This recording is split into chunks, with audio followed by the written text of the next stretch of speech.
అందరికీ వందనాలు. అందరూ బాగున్నారా? ప్రభు అయిన యేసుక్రీస్తు నామములో మీ అందరికీ శుభాలు తెలియచేస్తూ ఉన్నాను. దేవుని యొక్క కృపచేత నవంబరు నెలలో 2వ ఆదివారానికి దేవుడు మనల్ని తీసుకొచ్చాడు. దేవునికి స్తోత్రం. హల్లెలూయా, హల్లెలూయా, దేవునికి స్తోత్రం. ఈ కుర్చీలు ఖాళీగా ఉంచారేంటి? ముందు వచ్చేసినాడు, ముందు కూర్చోమన్నారు కదా, ముందు కూర్చోండి దయచేసి. ఖాళీ ఒక్క కుర్చీ కూడా ఉంచు. వచ్చేయండి, ముందుకు వచ్చేయండి మీరు కూడా. ఎందుకంటే ఎవరైనా వెనకాల వస్తే వాళ్ళకి వీలుగా. ఇది ఇక్కడ ఖాళీ ఉంది.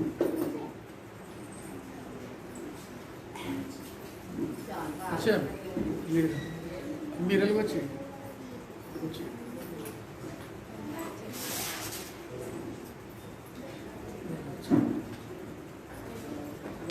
కాబట్టి ప్రతి ఆదివారం ఇంకా ఎలా చెప్పనవసరం లేకుండా ముందు కుర్చీలు ఏ ఒక్కటి ఖాళీగా ఉంచొద్దు దయచేసి. ఎందుకంటే ఒక పద్ధతి, ఒక క్రమంలో మనం ముందుకు సాగడం చాలా మంచిది. దేవుని అత్యంత కృపచేత ఈ రీతిగా మనందరం సజీవుల లెక్కలో ఉండి దేవుని ఆరాధించగలగడానికి దేవుడు మనకు అద్భుతమైన సమయాన్ని ఇచ్చాడు. ఇంచుమించు ఈ సంవత్సరం అయిపోవచ్చింది. ఇంకో 3 వారాలు ప్లస్ 4, 7 వారాలు, 8 వారాలు కానీ 7 వారాలు కానీ ఉందంతే ఈ సంవత్సరంలో. భయంకరమైన పరిస్థితులు మనం ఎదుర్కొన్నాం, మనం చూచాం. అయితే మనం సజీవుల లెక్కలో ఉండటానికి దేవుడు మనకు సహాయం చేసి ఈ రీతిగా ఆయనను స్తుతించగలగటానికి, ఆరాధించగలగటానికి, ఆయన స్వరాన్ని వినగలగటానికి దేవుడు మనకు మరొక అవకాశాన్ని ఇచ్చాడు. అందుని బట్టి మనం దేవుని ఎడల మరి కృతజ్ఞత కలిగిన వారమై ఆయనను మనం ఘనపరచవలసిన వారంగా ఉన్నాం. 101వ కీర్తన ఉత్తర ప్రత్యుత్తరాలుగా మనం చదువుకుందాం. 101వ కీర్తన మార్చి చదువుకుందాం. మన ప్రియులు పెద్దలు సూర్యరావు గారు వచ్చి చదవలసిందిగా కోరుతా ఉన్నాను. 101వ కీర్తన ఉత్తర ప్రత్యుత్తరాలుగా చదువుకుందాం. అందరూ లేచి నిలబడండి.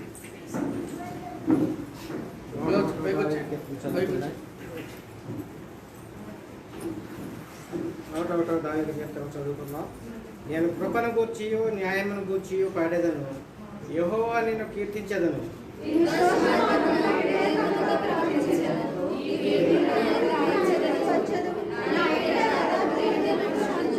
నా కన్నుల ఎదుట నేను ఏ దుష్కార్యమును ఉంచుకొనను. భక్తి మార్గమును తొలగిన వారి క్రియలు నాకు అసహ్యములు, అవి నా కంటనీయను.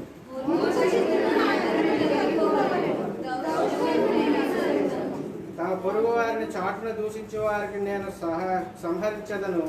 అహంకార దృష్టి గలవారి, గర్వించిన హృదయము గలవారిని నేను సహింపను.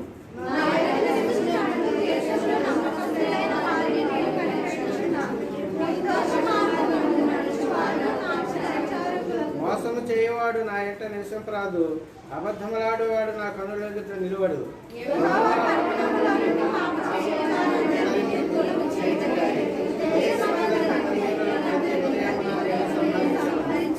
దేవుడి పరిశుద్ధ వాక్యం మన వెనుకలో జీవించిన గాక. దయచేసి అందరూ కూర్చోనండి. ప్రియులారా, పోయిన వారం కూడా 101వ కీర్తనలో నుంచి కొన్ని మాటలు ధ్యానించుకున్నాం. గుర్తుందా మీకు? ఏం ధ్యానించుకున్నాం చెప్పండి? 101వ కీర్తనలో పాడెదను, కీర్తించెదను, ప్రవర్తించెదను, నడుచుకొందను. పాడేదను, పాడటం చెప్పాను వివరంగా. కీర్తించడం అంటే ఏంటో కూడా నువ్వు చెప్పావు. ఏంటి కీర్తించడం అంటే?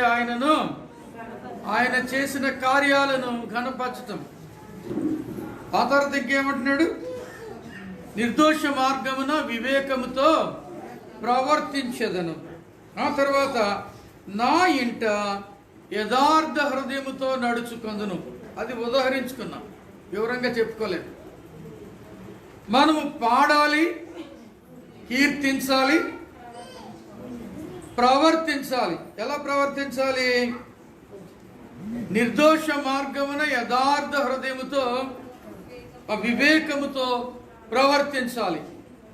ప్రవర్తన అనేది మన నడవడికను సూచిస్తుంది.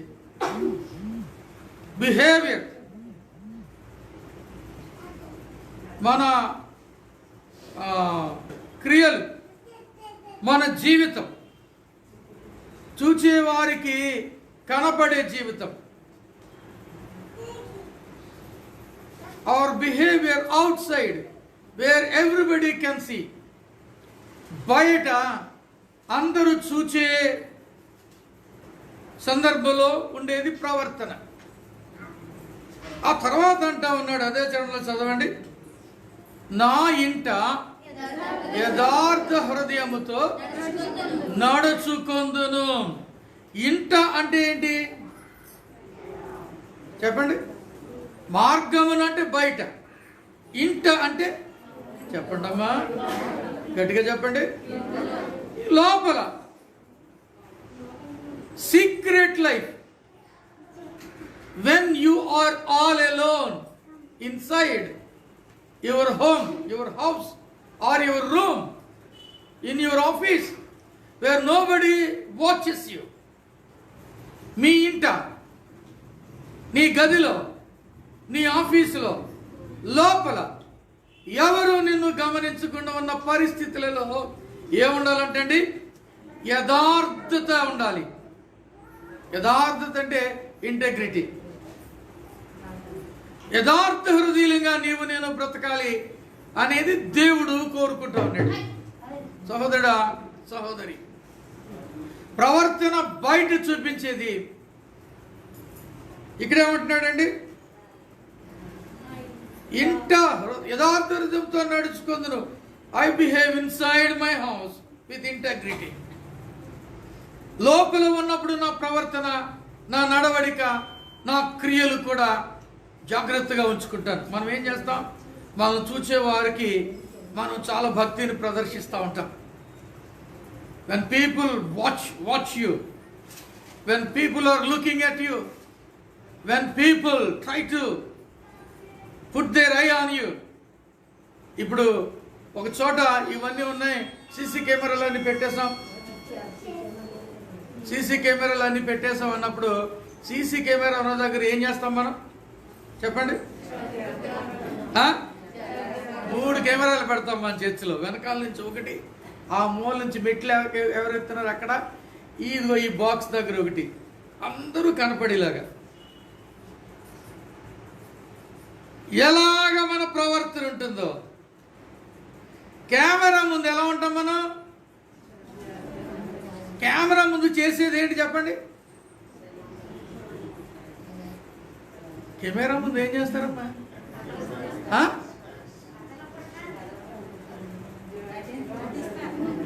ఎవరు చెప్పారు? మెర్సీ చెప్తుంది. కదలకుండా, కెమెరా ముందు కదలకుండా ఉండేది అది పాస్పోర్ట్ కోసమో ఫ్యామిలీ పిక్చర్ కోసం. జనరల్గా పీపుల్ యాక్ట్ బిఫోర్ కెమెరా.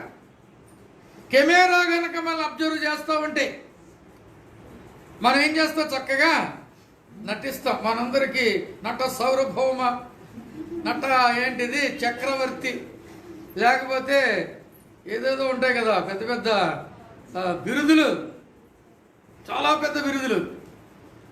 ఒకరికి మించి ఒకరికి బిరుదులు వస్తాయి. మనకి వస్తాయి రావా? మాట్లాడేమండి, గట్టిగా చెప్పండి. వస్తాయా అమ్మ? నీకు కూడా వస్తాయా? అందరికి వస్తాయండి, నాకు కూడా వస్తాయి. We behave so nicely before people.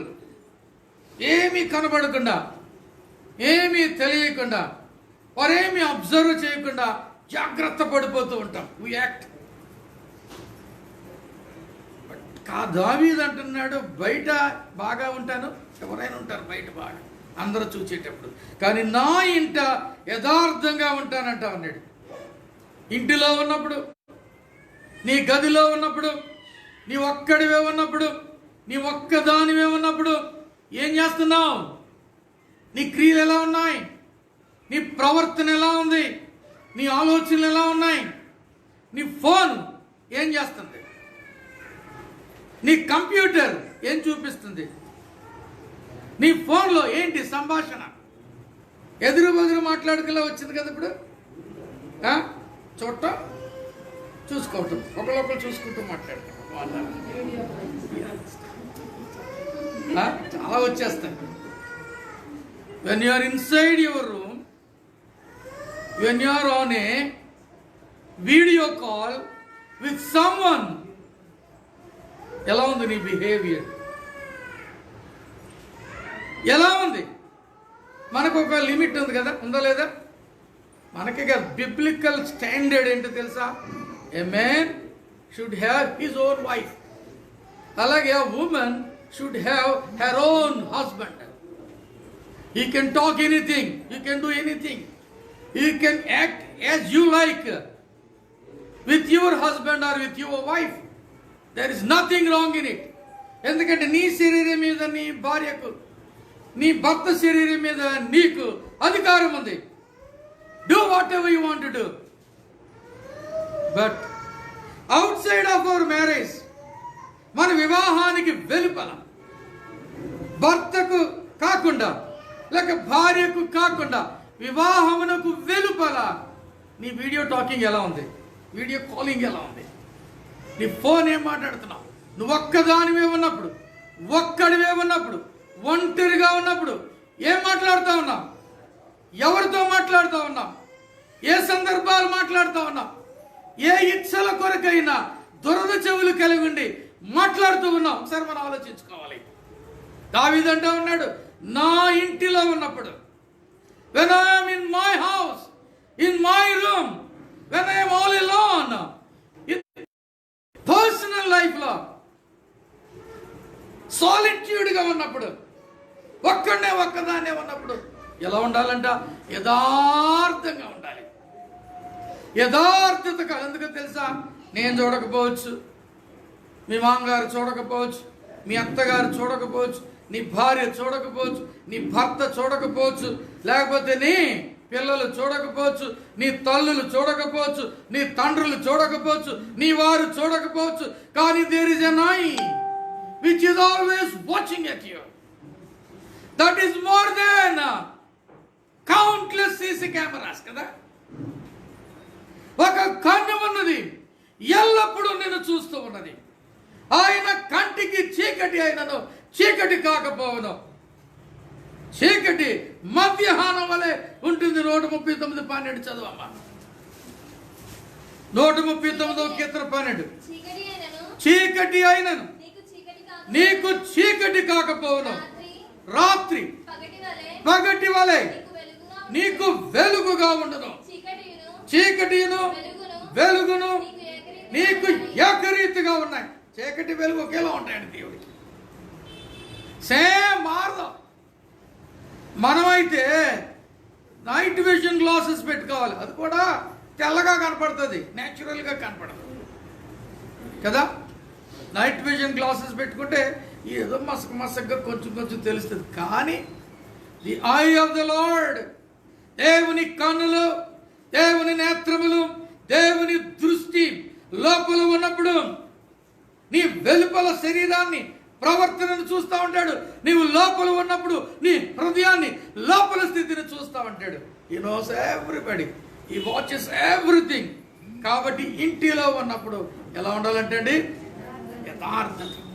ఈ రోజుల్లో అందరికీ ప్రైవసీ కావాలండి. ఏం కావాలండి?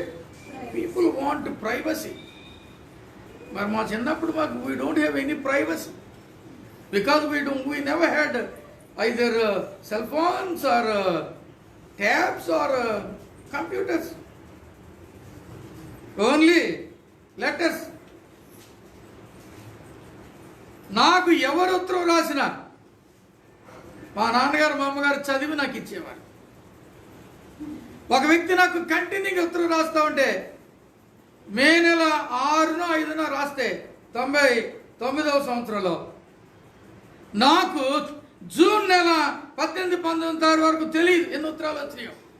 తిరిగి మళ్ళీ నేను ఆ ఊరు వెళ్తే ఆ వ్యక్తి నేను ఉత్తరం రాస్తే కనీసం ఉత్తరం రాయలేదేమిటి, నాకు నీ పుట్టినరోజుకి గ్రీటింగ్స్ పంపించాను తెలియదేమిటి అని అంటే, అప్పుడు నేను ఇంటికి వచ్చి మా నాన్నగారు వాళ్ళు అడిగితే మా నాన్నగారు అప్పుడు ఇచ్చేది నాకు ఇంత కట్ట, నెలలో ఇంత కట్ట, అందులో మళ్ళీ అండర్లైన్స్, రెడ్ ఇంక్తో అండర్లైన్, మళ్ళీ ఇలా రౌండ్ చుట్టి క్వశ్చన్ మార్కులు వేసి అలా మా నాన్నగారు అంటే అంత అజమాయిషి ఉండేది పేరెంట్స్కి.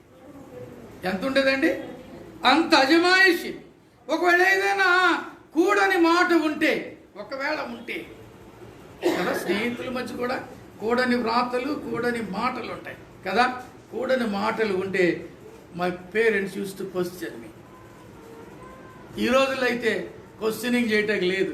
We want privacy. ఏం కావాలి? We want privacy. మనం ప్రతి సెల్ ఫోన్ లాక్ వేసుకుంటాం. అయితే ఇలా చూసుకుంటూ ఓపెన్ ఇలాగా, లేకపోతే వేలెట్టి ఓపెన్, లేకపోతే ఇలాగ వెనకాలంటే ఓపెన్, లేకపోతే నెంబర్ కొట్టుకుంటూ ఏదో ఒకటి, లేకపోతే గజిబిజి గజిబిజి గజిబిజి ప్యాటర్న్. ప్రైవసీ. కానీ సహోదరుడా, నువ్వెంత ప్రైవసీ మెయింటైన్ చేసినా, ఎంత ఇండివిడ్యువాలిటీ మెయింటైన్ చేసినా, ఎంత నాకే తెలుసు అని అనుకున్నా, నీకు మించి ఇంకొక వ్యక్తికి తెలుసు. నీ ప్రవర్తన తెలుసు, నీ హృదయం తెలుసు. అది దేవునికి. దావీదంటూ ఉన్నాడు, నేను పాడేదను, నేను కీర్తించేదను, నేను ప్రవర్తించేదను, నేను నడుచుకొందును. నడక అన్నది మామూలు నడక కాదు. It is not walking. యథార్థంగా నడవటం అంటే దేవుని దృష్టిలో యథార్థంగా బ్రతకటం, జీవించటం, యథార్థంగా జీవించటం. బైబిల్లో కొద్దిమందికి మాత్రమే ఈ పదం వాడబడింది. ఇర్మియా ఏమంటారు హిజ్కియా అంటా ఉన్నాడు, నీ ఎదుట నేను యథార్థముగా ప్రవర్తించానంటా ఉన్నాడు. నోవా గురించి వ్రాయబడింది యథార్థవంతుడని. ఇంకా కొద్దిమంది గురించి మాత్రమే వ్రాయబడింది.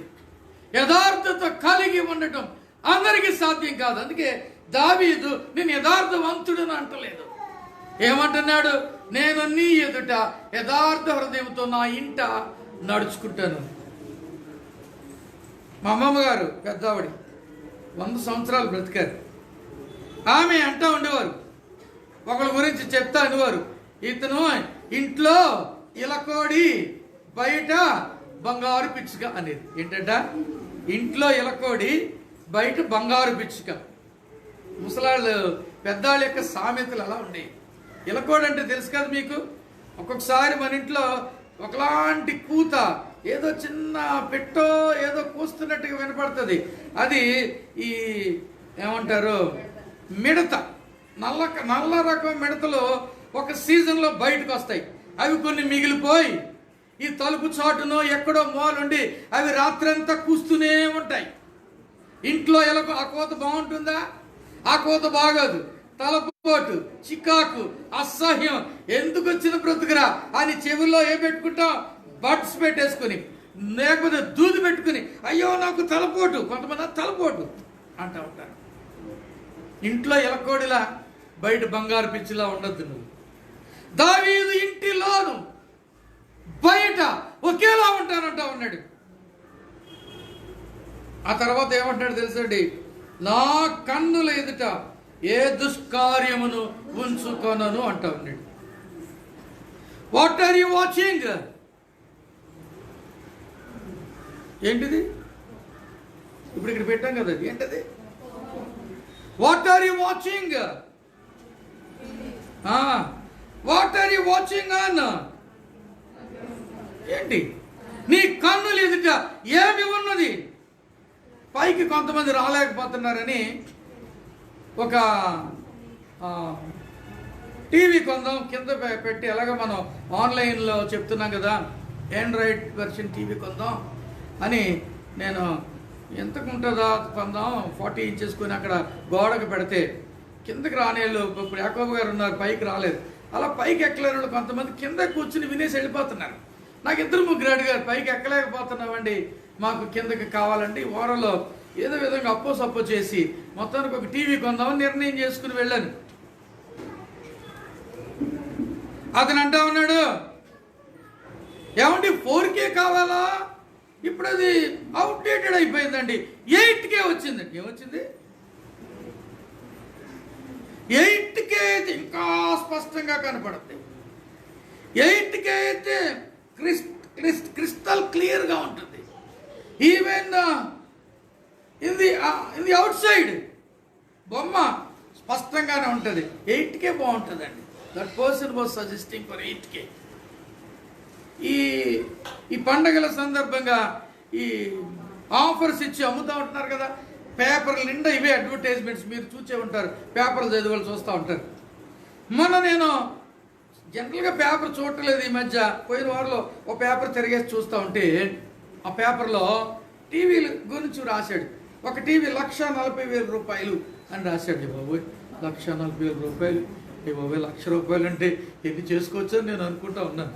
ఇవన్నీ చూసి పేజీ తిరిగేసి లోపలికి వెళ్ళేసరికి అక్కడ ఇంకా కొన్ని టీవీలు ఉన్నాయి. ఒక టీవీ 94 లక్షలు. 94 లక్షలు టీవీ ఏం చేస్తాడు? ఇంకా చూసేసరికి 1,23,24 లక్షలు అంట. ఒక టీవీ 1,24 లక్షలు అంట. ఎంత భయంకరమండి ఇది! ఇప్పుడు ఆలోచించారా మీరు? సంఘస్థులు దేవుని వాక్యం వినటం కోసం, పైకెక్కలేని మోకాళ్ళ నొప్పుల కోసం, ముసలాళ్ళ కోసం కింద ఒకటి హ్యాంగ్ చేద్దాం కొందామంటేనే మనకి సామర్థ్యం లేదు, శక్తి లేదు, చేయలేకపోతా ఉన్నాం. కానీ 1,24 లక్షలు పెడితే ఎంత సేవ చేయొచ్చు అనుకున్నాను నేను. ఎన్ని అద్భుతాలు చేయొచ్చు ప్రభు కోసం, ఎంత గొప్ప కార్యాలు చేయొచ్చు. కానీ 1,24 లక్షలు పెట్టి కూడా కొనుక్కునే వాళ్ళు ఉన్నారు. 18 కోట్లు, 24 కోట్లు, 30 కోట్లు పెట్టి కార్లు కొనుక్కోగలేంది, ₹1,00,000 పెట్టి మోటార్ సైకిల్ కొనుక్కోగలేంది, ₹1,00,000 పెట్టి టీవీలు కూడా కొనుక్కుంటున్నారు ఈ రోజుల్లో. మనకంటే ₹1,00,000 అంటే ఏం చేస్తాం? మనం ప్రభువు కోసం అద్భుతాలు చేసేస్తాం. మామూలుగా కాదు. ఏమీ లేకుండానే గొప్ప కార్యాలు చేయగలగడానికి మన స్థాయికి సరిపడా దేవుడు సహాయం చేస్తున్నాడు. సమృద్ధి ఉంటే ఇంకెంత చేస్తామో. దేవుడు ఇచ్చుగా కర్రే మీరు చెప్పండి. ప్రియమైన దేవుని బిడ్డలారా, నా ఇంట యథార్థులతో ప్రవర్తించుకుంటానంట ఉన్నాడు. 1 పాడేదను, 2 కీర్తించేదను, 3 ప్రవర్తించేదను, 4 నడుచుకొందును, 5 ఉంచుకొనను. ఏం ఉంచుకోడంట? కన్ను లేదుట ఏ దుష్కార్యమును ఉంచుకొనను. ఈ కోవిడ్ వచ్చిన తర్వాత గృహదర్శనాలు ఆల్మోస్ట్ మానేశాను. నేను వెళ్ళట్లేదు ఎక్కడికి. ఎందుకంటే 55 సంవత్సరాలు దాటేసినాయి. 50 ఏళ్ళు దాటిన జాగ్రత్తగా ఉండండి అంటా ఉన్నారు, వెళ్ళొద్దు అంటా ఉన్నారు. అది కూడా జాగ్రత్త కోసము, దేనికోసమో. Not visiting, house visiting almost stop చేసేసాం. ఎవరైనా అత్యవసర పరిస్థితుల్లో రమ్మని ఫోన్ చేసి కబురు పెడితే వెళుతున్నాను నేను. కోవిడ్కి ముందు, ఈవెన్ ఆఫ్టర్ COVID-19, కోవిడ్ వచ్చిన తర్వాత కూడా పాస్టర్ గారు వస్తా ఉన్నారంటే కట్టి ఏంటి, పాస్టర్ గారు వస్తుంటే కట్టి పాస్టర్ గారు ఉండు పాస్టర్ గారు వస్తారు ఉండు అంటే, పాస్టర్ గారు అత్తీసి పాస్టర్ గారు వస్తున్నారు అంటే, పాస్టర్ గారు వినకూడనిది, పాస్టర్ గారు చూడకూడనిది, పాస్టర్ గారికి తెలియనికూడని ఉన్నాయంటే దేవునికి వింటాడది? ఇష్టపడతాడా? దేవుడు ఇష్టపడతాడా? వింటాడా? దేవుడు చూచి ఇష్టపడతాడా? అయ్యో ఒకసారి ఆలోచించండి. పాస్టర్ గారు కాదు ప్రాముఖ్యం, దేవజనుడు కాదు, దైవజనునికి కాదు ప్రాముఖ్యత. దేవుడు ఆయన చూచి ఇష్టపడతాడా, విని ఇష్టపడతాడా, గమనించి ఇష్టపడతాడా ఆలోచించుకోవాలి. నీ కన్నుల ఎదుట ఏ దుష్కార్యమును ఉంచుకొనవద్దు. ఒక్కొక్కళ్ళ ఇళ్లలో నిలువెత్తు బ్యానర్స్, ఇప్పుడు బ్యానర్స్ వచ్చాయి కదా, తమకి ఇష్టమైన తారల బ్యానర్స్ ఇళ్లలో. కళ్ళు తెరిచి కాళ్ళే కనపడతారు, అతనే లేదు ఆవిడే కనపడాలి. నిలువెత్తు, సరిగ్గా మనిషితో సమానంగా ఉండే ఎత్తైన వాటిని వేలాడు తీసుకుని ఆనందించేవాళ్ళు కొంతమంది ఉన్నారు. ఎంత భయంకరం! అందుకే దావీదు అంటా ఉన్నాడు, నా కన్నుల ఎదుట ఏ చెడుగు, ఏ అపవిత్రత, ఏ పాపమును ఉంచుకొనని అంటా ఉన్నాడు. భక్తుడు అంటా ఉన్నాడు, నా కన్నులతో నేను నిబంధన చేసుకున్నాను అంటా ఉన్నాడు. ఏం చేసుకున్నాడంట? కన్నులతో నిబంధన చేసుకోవాలి. మనం కన్నులతో తీర్మానం చేసుకోవాలి. దావీదు అంటా ఉన్నాడు ఒక చోట, వ్యర్థమైన వాటిని చూడకుండా నా కన్నులను త్రిప్పివేయము అంటా ఉన్నాడు. వ్యర్థమైన వాటిని చూడకుండా నా కన్నులు త్రిప్పివేయము.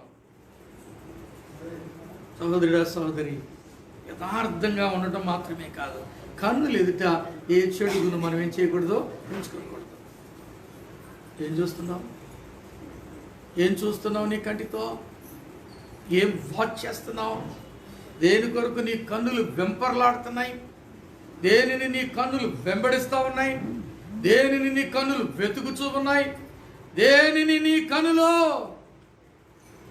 ఈ కన్నులు దేనిని నీవు ఉంచుకొని ఉన్నావు? ఆలోచించుకోవాలి సహోదరి, సహోదరి.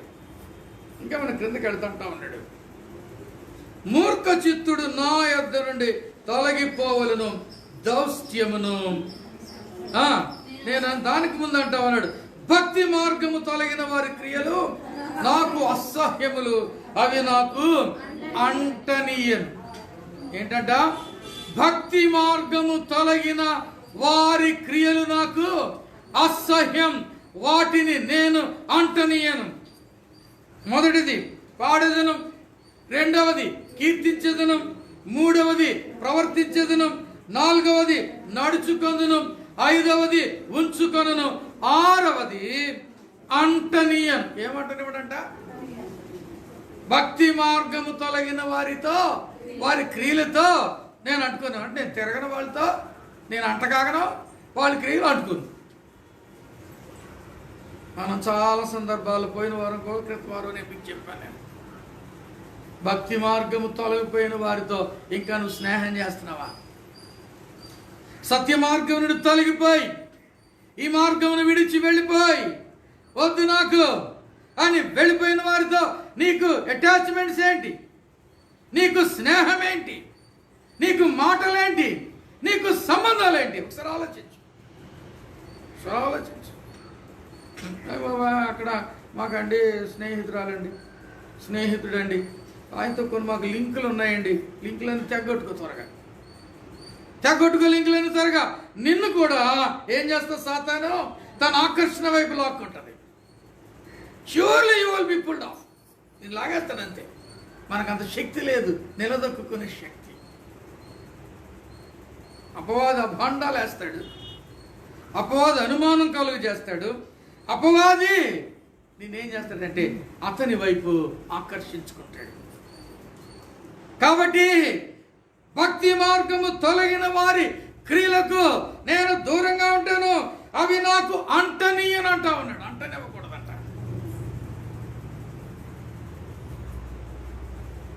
మనకి తెలుసు, మన మధ్య నుండి కూడా కొంతమంది వెళ్ళిపోయారు. చాలా సంవత్సరాలు, ఈ 34 సంవత్సరాల నుంచి వెళ్ళిపోయిన వాళ్ళు చాలామంది ఉన్నారు. మనం అనుకుంటాం మనం వాళ్ళతో స్నేహం చేసి వాళ్ళతో మాట్లాడి వారు నెమ్మదిగా ఇక్కడికి మళ్ళీ లైట్లోకి వెలుగులోనికి లైట్లోనికి తీసుకురావచ్చు. They are in the darkness అని అనుకుంటాం. చూడండి, ఒక మాట చదువుదాం. యూదా పత్రిక చూడండి. యూదా పత్రికలో ఒక అద్భుతమైన మాట ఉంటుంది. యూదా పత్రిక ప్రకటన గ్రంథానికి ముందు ఉంటుంది.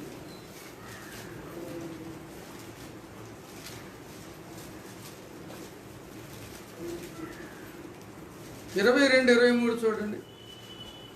ఎన్నో అధ్యాయం అడగదు, ఒకటే అధ్యాయం ఉంటుంది. అగ్నిలో నుండి లాగు, శరీర సంబంధమైన అపవిత్ర ప్రవర్తనకు ఏమాత్రము ఒప్పుకొనక దానిని అసహించుకొనుచు భయముతో కొందరిని కరుణించండి. ప్రియమైన దేవుని బిడ్డలారా, మనము దీనిగా అతీతంగా ఉండలేము. మీరు వారి ప్రవర్తనకు, అపవిత్రమైన ప్రవర్తనకు దూరంగా ఉండి వారిని లాగండి, అసహించుకుని లాగండి అంటా ఉన్నాడు. ఎంత అసహించుకోగలం మనం? భక్తి మార్గం తొలగిన వారి దగ్గర ఆకర్షణ ఎక్కువ, చక్కని కమ్మటి కబుర్లు ఎక్కువ ఉంటాయి.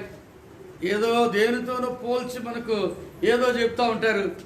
మనం ఆకర్షించబడతా ఉంటాం. We are attracted, we will be attracted, we will turn to their ways, finally we will end up somewhere in the hell కదా, నరకానికి వెళ్ళిపోతాం మనం అంతే.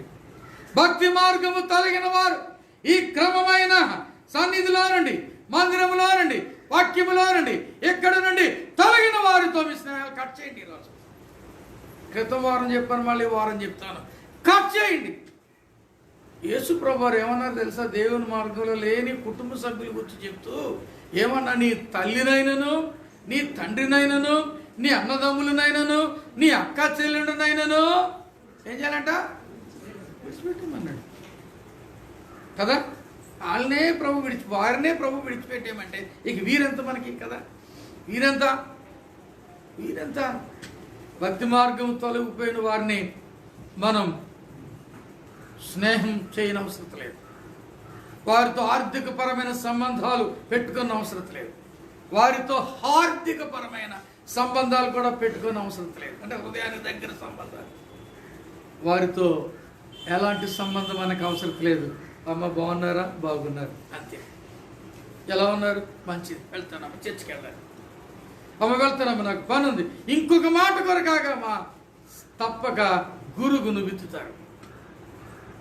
తప్పక మనం బలహీనపరచు మాటను విత్తుతారు. ఏదో చెప్పి మనల్ని పాడు చేస్తారు. జాగ్రత్త. అందుకే దావీదు అంటా ఉన్నాడు, భక్తి మార్గము తొలగిపోయిన వారి క్రియలు నాకు అసహ్యం, వాటిని నేను అంటనీయను. I don't go with them. I don't have any kind of relation with them. I don't want to be with them. I don't want to hear them. I don't want to follow them. I don't want to make any kind of friendship with them. ఆ తీర్మానంలోకి మనం రావాలి.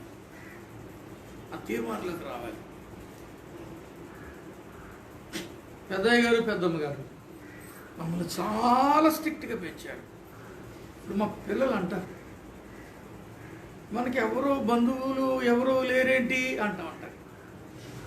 అటు తరపు బంధువులు, ఇటు తరపు బంధువులతో almost మాకు సంబంధం లేకుండానే మేము పెరిగాం. ఎందుకో తెలుసా? పూర్తి అనుభవంలో వాళ్ళు అప్పుడు లేరు.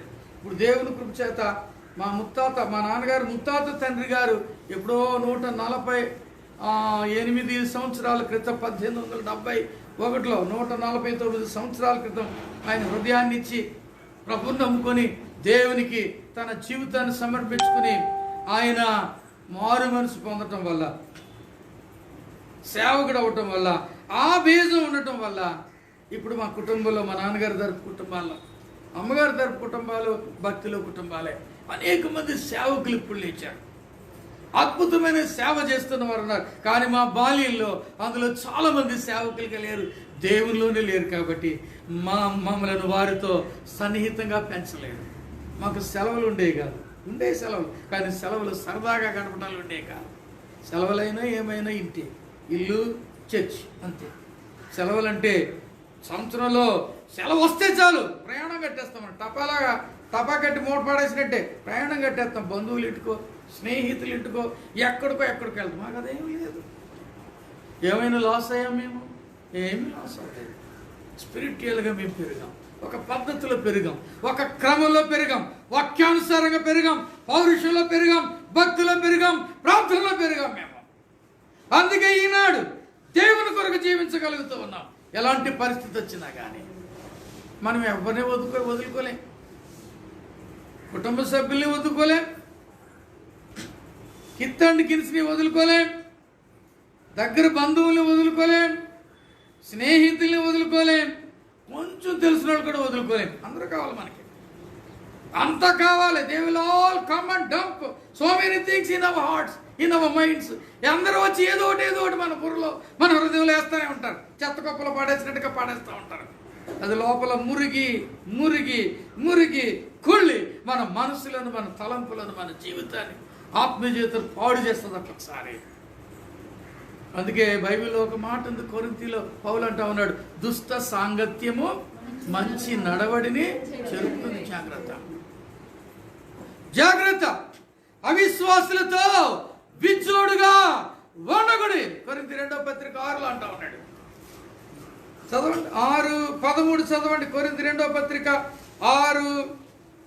మీ ఎడల నాకున్న అంతఃకరణమును ప్రతిఫలముగా 14 చదవము. మీరు అవిశ్వాసులతో జోడుగా ఉండకుడి. నీతికి దుర్నీతితో ఏమి సాంగత్యం? వెలుగునకు చీకటితో ఏమి పొత్తు? క్రీస్తుకు బెలియాలతో ఏమి సంబంధం? అవిశ్వాసితో విశ్వాసికి పాలెక్కడిది? చాలండి. అవిశ్వాసితో విశ్వాసికి పాలేంటి? ఏం సంబంధం నీకు? దేవుని ఎరగని వ్యక్తి, దేవుని మార్గాన్ని విడిచిన వ్యక్తి, సన్నిధి మానేసిన వ్యక్తి, ఏంటి నీకు సంబంధం? అవిశ్వాసతో స్నేహం ఏంటి? అవిశ్వాసతో మాటలేంటి? అవిశ్వాసతో సంబంధం ఏంటి? వద్దు అని బైబిల్ చెప్తా ఉంది. ఇంకెలా ఉండాలంట? నేను వారిలో నివసించి సంచరించును, నేను వారి దేవుడినైందును, వారు నాకు ప్రజలైందురు. ఇక్కడ చూడండి, అండర్లైన్ చేసుకోండి. కావున, చూడండి, కావున చదవమ్మా. మీరు వారి మధ్య నుండి బయలు వెడలి ప్రత్యేకంగా ఉండాలంట. సరే, మీరు వారి మధ్య నుండి బయలు వెడలి ఎలా ఉండాలంట? ప్రత్యేకంగా ఉండాలి. అపవిత్రమైన దానిని ముట్టకూడదంట. అపవిత్రమైన దాన్ని. దేవుని ఎరగని వాళ్ళు ఉన్నారు, సన్నిధికి రాని వాళ్ళు ఉన్నారు, వస్తూ మానేసిన వాళ్ళు ఉన్నారు, లోకంలోకి వెళ్ళిపోయిన వాళ్ళు ఉన్నారు. వాళ్ళకి ఎలా ఉన్నాడంట? మీరు వారి మధ్య నుండి బయలు వెడలి ప్రత్యేకంగా ఉండాలి. అవిశ్వాసతో సాంగత్యం వద్దు, అవిశ్వాసతో పాలొద్దు, అవిశ్వాసతో పొత్తొద్దు, సాంగత్యం వద్దు, పాలొద్దు, ప్రత్యేకంగా ఉండదు. ఇది బైబిల్ చెప్తున్న మాట. ఎందుకో తెలుసా? వారు మనలను ఏం చేస్తారు? తమ వైపు ఆకర్షించుకుంటారు. మనం దేవునికి దూరం అవటమే అపవాదికి కావాలి. వాడు తన రాజ్యమును బలపరుచుకుంటమే వానికి కావాలి కనుక వాడు మనల్ని చెడపటానికి వాని అనుచరులను సాధనాలుగా వాడుకుంటాడు. కాబట్టి వారి మధ్య నుండి బయలు వెడలి ప్రత్యేకంగా ఉండాలి. కొంతమంది ఆదివారం వచ్చేసరికి కనపడరు. ఎందుకు కనపడరంటే ఆదివారం ఎక్కడికి వెళ్ళామండి? పెద్ద మనిషి అయిందండి కార్యక్రమానికి వెళ్ళామండి. ఆదివారం ఎక్కడికి పెళ్లికి వెళ్ళామండి. ఆదివారం రిసెప్షన్కి వెళ్ళామండి. ఆదివారం గృహప్రవేశానికి వెళ్ళామండి. ఆదివారం ఇంకెట్లకి వెళ్తా ఉంటాం, దినం కార్యక్రమానికి వెళ్ళామండి. ఇవన్నీ ఆదివారం చేయదగ్గైనా వాళ్ళ ఇష్టం. పెట్టుకుంటే పెట్టుకున్నారు, మానుకుంటే మానుకున్నారు. ఆదివారం అంటే నేను రాను, నా దేవునికి ఏర్పాటు చేసిన రోజుని. నువ్వెంత రక్త సంబంధివి కావచ్చు, ఎంత కావాల్సిన వ్యక్తి కావచ్చు, నా కొడుకు పెళ్లి, కూతురు పెళ్లి, మనవడి పెళ్లి, మనవరాల పెళ్లి, కూర్చుని నువ్వే చేసి ఉండొచ్చు. కానీ ఆదివారం కార్యక్రమం పెట్టుకుంటే నువ్వు నాకు కుదరదు, ఇంకా నువ్వు నాకు శత్రువు, నేను రాను చెప్పగలవు? అలాగా అసలు చెప్పం. చెప్తే ఎవరో పొద్దున మనం పట్టించుకోరు, మన దగ్గరకు రారు. ఇంకేంటి ఇంక నీ భక్తి ఏంటి? వాళ్ళ సంగతి ఇంకేంటి పక్కన పెడతాం. నీ భక్తి ఏంటి? వారిని అంటని అని అంటా ఉన్నాడు. ఏంటంట అంటే కనీసం అంటుకోవడం అంటే ఏంటి? జస్ట్ ఇలా టచ్ కూడా చేయను. I don't like. ఇష్టం లేదని ముట్టుకుంటామండి, చెయ్యేస్తాం, కనీసం చూస్తాను కానీ ఇష్టపడతావా అంటే ఇష్టం లేకుండా ఉండమని. ఇష్టం ఏ మూలనున్నా కష్టమే మనకి, ఇష్టం ఏ మూలనున్నా నష్టమే మనకి. కష్టము నష్టము. ఇష్టం ఏమేమున్నా మన శిష్టతను పోగొట్టేద్ది. తెలుసా? ఆలోచించుకోండి. ఎందుకో ఈ మాటలు నొక్కి ఒక్కాణించి మీకు చెప్పాల్సిన పరిస్థితి ఏర్పడుతుంది. జాగ్రత్త ప్రియుల, ప్రత్యేకంగా ఉండాలంట. దేవుడు చెప్తారు, వారి మధ్య నుండి బయలు వెడలి ప్రత్యేకంగా ఉండండి. ఎవరు చెప్తున్న మాట అండి ఇది? దావీదు గురించి బైబిల్లో దేవుడు అన్నాడు, నా హృదయానుసారుడు అన్నాడు. David is after my own heart అన్నాడు. దావీదు తనతో తాను చెప్పుకుంటూ ఉన్నాడు. He was talking to himself, telling his heart, his mind to himself. నేను పాడుతాను, నేను కీర్తిస్తాను, నేను ప్రవర్తిస్తాను, నేను నడుచుకుంటాను, నేను ఉంచుకుంటాను, నేను అంటున్నాను, నేను ఎన్ని చెప్తున్నాడు. ఎందుకు? దావీదు పూర్వ జీవితాన్ని చూస్తే, if you see the life of David, కుట్ర చేశాడు, అబద్ధమాడాడు, వ్యభిచరించాడు, పరుని భార్యను తెచ్చుకున్నాడు, హత్య చేశాడు, దేవుడు తనకు అప్పగించిన పనిని చేయలేదు. ఇవన్నీ చేసి దేవునికి దూరం అయిపోయిన బ్రతుకు కాబట్టి దావీదు ఎప్పటికప్పుడు తన దేవుని హృదయానుసారుడిగా ఉండటానికి ప్రయత్నం చేస్తూనే ఉన్నాడు. అవన్నీ గుర్తొస్తూ ఉంటాయో, నేను ఎందుకు చెడ్డవాడినా, ఇక నేను అంటుకోను అలాంటివి, ఇక నేను ముట్టుకోను అలాంటివి, నాకు అంటనివ్వను, నా దగ్గరికి రానివ్వను, నాకు అసహ్యమని అంటా ఉన్నాడు దావీదు. సహోదరుడు సహోదరి, నీ పూర్వ జీవితం చూస్తే నువ్వు మంచాడు కాదు, మంచిదవును కాకపోవచ్చు, కానీ ప్రభు నమ్ముకున్న తర్వాత after you cross this line, after you have entered into the place where the people of God live or gather, ఎలాగుంది నీ బ్రతుకు? ఆ లైన్ దాటేసావు, పరిశుద్ధ రేఖ అనుకుందాం దాన్ని. పరిశుద్ధ రేఖ దిగువన పాపములో, అపవిత్రతలో, దుర్మార్గములో, చెడుగులో, అన్యాయములో, అక్రమములో ఇష్టానుసారంగా బ్రతుకుతూ ఉన్నావు. కానీ యేసయ్య తన కృప చేత, ఆయన కల్వరిశిలో చేసిన త్యాగము చేత, నీ కొరకు నా కొరకు ఆయన చిందించిన రక్తము వలన కడుగబడి నిన్ను ఆ పరిశుద్ధ రేఖ దిగువలోన నిన్ను పరిశుద్ధ రేఖ దాటించి పరిశుద్ధ రేఖ మీద నిలబెట్టాడు. నువ్వు గోడ మీద పిల్లిలో ఉండొద్దు, ఇక గోడ రేఖ మీద ఉండి ఈ అవసరమైతే ఇటు, అవసరమైతే ఇటులాగా ఉండద్దు.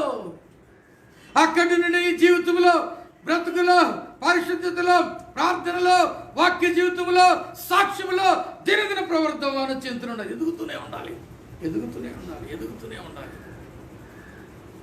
దావీదు ఎప్పటికప్పుడు జ్ఞాపకం చేసుకుంటూ, ఇంట్లో ఉన్నా బాగానే ఉంటాను, బయట ఉన్నా బాగానే ఉంటాను, చెడ్డోళ్ళతో సహవాసం ఎందుకు చెప్తున్నాడండి? నేను చేసి పాడయ్యాను కాబట్టి నేను ఇక చెయ్యనని ఎప్పటికప్పుడు తనతో చెప్పుకుంటూ ఉన్నాడు. నీవు కూడా ఎప్పటికప్పుడు చెప్పుకుంటూ ఉండాలి. Talk to your heart, talk to your mind, talk to your self. నీతో నువ్వు మాట్లాడుకో. దావీదు నా ప్రాణమా అని చెప్పుకున్న సందర్భాలు ఉన్నాయి.